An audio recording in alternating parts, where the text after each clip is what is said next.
If slow broadband is the bane of your life, next time you find yourself stuck in front of the wheel of doom, spare a thought for residents in one Suffolk town, where locals have to wait 21 hours, just to download a film.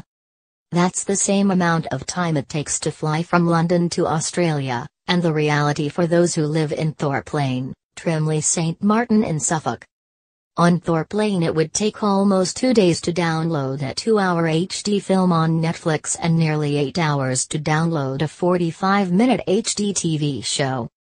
But by contrast to the street's 0.68 megabits per second, MPS, offering, locals in Banford Avenue, in North Lanarkshire hold the prize for the fastest internet, at 177 MPS, that's a 109-second wait for the same show to download.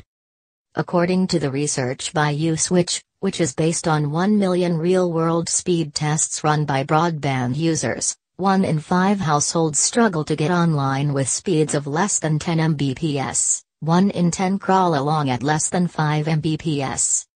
The consumer website is now calling on providers to make property-specific broadband speeds available more widely so that consumers can see exactly what services and what speeds are available at their home. It comes after regulator, Ofcom, introduced new automatic compensation for households who fall victim to unfair practices. Under the rules, if you experience problems with your broadband, from missed appointments to gaps in service, you are entitled to compensation. But while the crackdown to faster speeds continues, surprisingly, the number of broadband users enjoying speedier broadband is growing. Nearly 4 in 10 homes now get average speeds of 30 plus Mbps, which is up from 22% 2 years ago. Broadband users living in and around the UK's largest cities are the most likely to find themselves with super-fast speeds.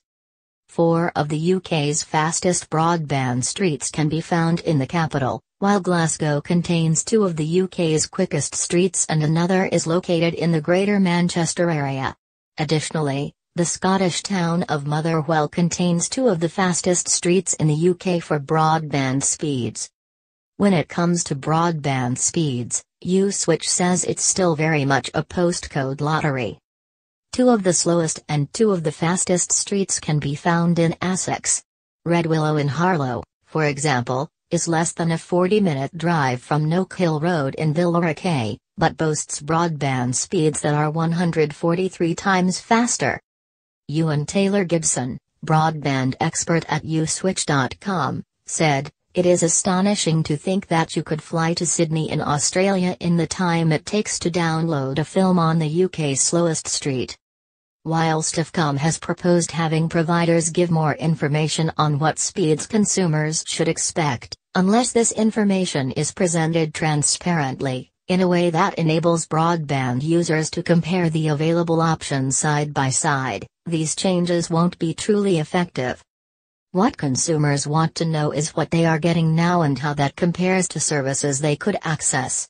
Only then will consumers be fully empowered to make an informed decision about which service is right for their needs.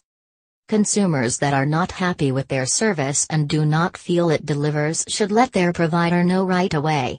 Reasons for such sluggish broadband speeds can vary and can include a user's distance from the nearest exchange or difficulties with the property itself. Thickness of walls, for example, can affect wireless connections. While there are measures that your broadband provider can offer to improve your signal, such as moving your router to reduce interference from other electronics, physically connecting your devices to the router using an Ethernet cable and Wi-Fi boosters, it might be worth seeing if faster services are available in your area. If you think your service is bad, the good news is you could be entitled to compensation. That's because your broadband provider has a legal obligation to deliver what you pay for, and what you are sold. These are your rights. All goods and services must be of satisfactory quality, fit for purpose, delivered as described, and provided to a proper standard of workmanship. In other words, your broadband should work. Both you and your broadband provider must comply with the terms on your contract. If you consider your provider to be in breach of the contract, For example, if you're not being delivered consistent service, you have the right to cancel it. The contract with your broadband provider must be fair. You have the right to cancel your contract at any point, though in some circumstances you'll need to pay a fee.